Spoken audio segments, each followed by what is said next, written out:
Hi hello welcome to Shivamani talkies. ఈరోజు పుష్ప 2 గురించి మనం అందరూ చూసే ఉంటాం. చాలా అంటే చాలా కాంట్రవర్సీలు చాలా వైరల్ అవుతున్నాయి రకరకాలుగా. దీని గురించి మనం మాట్లాడుకున్నట్లయితే మనం కాంట్రవర్సీలని పక్కన పెట్టి సినిమాని సినిమా విషయంగా మాత్రం మాట్లాడుకుందాం. అలా చూస్తే ట్రైలర్ యాక్చువల్లీ చెప్పాలంటే పుష్ప 1 కంటే సెకండ్ ట్రైలర్ బాగానే అనిపించింది. పుష్ప 2 ట్రైలర్ మోస్ట్లీ ఉండొచ్చు.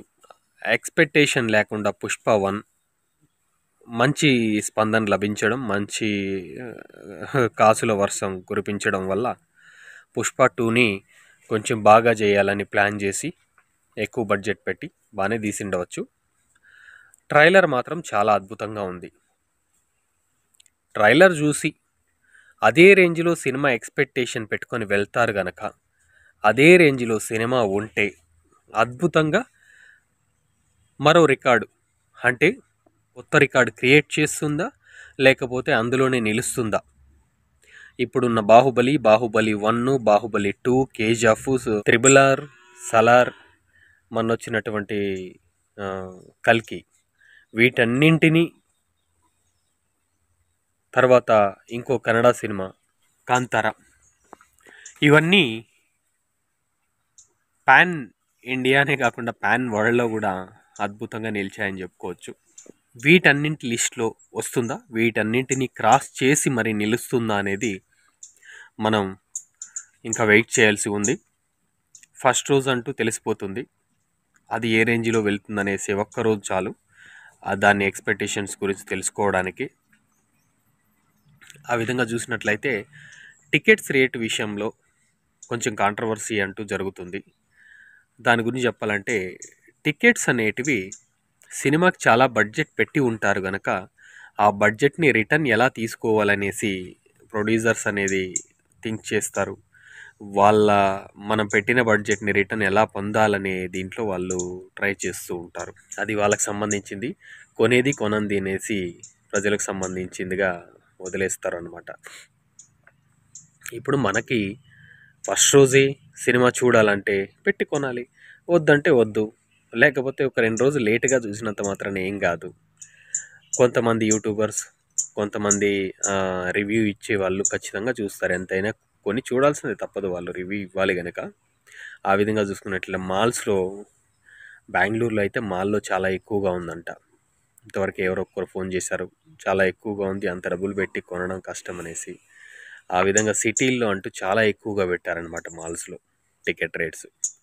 కొంచెం టౌన్లు, చిన్న చిన్న టౌన్ రేంజ్కి వచ్చేసరికి తాలూకులు ఇలాంటి వాటికి కొంచెం తగ్గించారు. మామూలు సింగిల్ స్క్రీన్లో అయితే ₹100 ఉండేది 150 చేశారు. అది ఒక రకంగా ఓకే అనుకోవచ్చు. మరీ దారుణంగా 300, 400 చేయలేదు కనుక ఇంకా ఫస్ట్ ఒక్క షో మార్నింగ్ రిలీజ్ అయిన రోజు 5వ తారీఖు మార్నింగ్ ఒక్క షో మాత్రం ఖచ్చితంగా ఫ్యాన్స్ ఉంటారు కనుక వాళ్ళే ఎక్కువగా చేస్తుంటారు. అది కాకుండా బ్లాక్లోనే అమ్మేస్తుంటారు చాలామంది తీసుకొని కూడా డబ్బుల కోసమని. ఈ విధంగా ఆ ఒక్క షో మాత్రం ఎక్కువగా పోతుంది, మిగతా అన్నీ 150 అనేది ఉంటాయన్నమాట. ఆన్లైన్లో బుక్ చేసుకుంటే ముందుగా మీకు టికెట్లు దొరుకుతాయి, 150కే దొరుకుతాయి. అది వదిలేసి థియేటర్ దగ్గరికి వెళ్దామంటే థియేటర్ దగ్గర ఉన్నా లేవని చెప్పేసి బ్లాక్లో అమ్ముకునే వాళ్ళు కూడా చాలామంది ఉంటారు కనుక కొన్ని ఏరియాల్లో అది జరుగుతుంది. అన్ని తావలా జరుగుతుందని చెప్పలేం.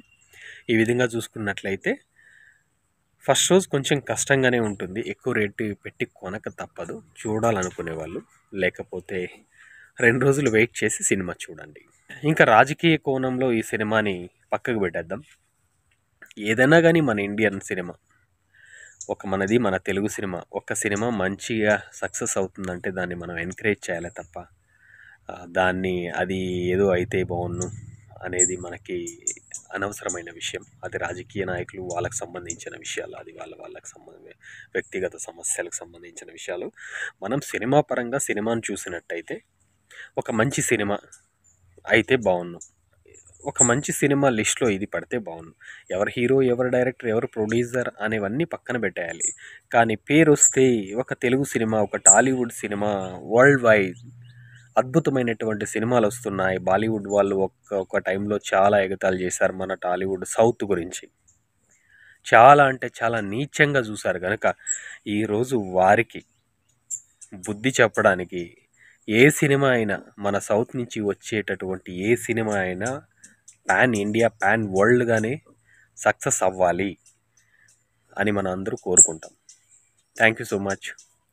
రేపు ఒక్కరోజే వెయిట్ చేసి చూద్దాం రెస్పాన్స్ ఎలా ఉండబోతుందో. Thank you.